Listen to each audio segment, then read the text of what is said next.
নগাঁও গ'লোঁ আৰু বহুত কিবা কিবি খালোঁ। প্ৰথমে এয়া মেজিকত গৈছিলোঁ, ল'ৰাই পেহীয়েকৰ কোচত, এটা আকৌ মোৰ কাষতেই শুলে।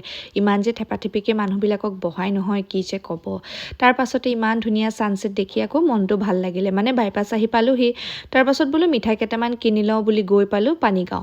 ডেকা চুইটছতে মিঠাই কিছুমান কিনিলোঁ। তাৰ পিছে চিংৰাটোও কিন্তু খাই বৰ ভাল লাগে দেই, মিঠাইবিলাকো ধুনীয়া। এতিয়া আজি চিংৰা নাছিলে, সেইটো কাৰণে বোলো চিংৰা নাই যদি তাৰ ঠাইত কচুৰিকে লৈ লওঁ, ধুনীয়াকৈ খাম। সন্ধিয়া সময়ত সেইখিনি খোৱাৰ পাছত 8টামান বজাত আকৌ ওলাই আহিলোঁ ৰাধেশ্যামলৈ বুলি।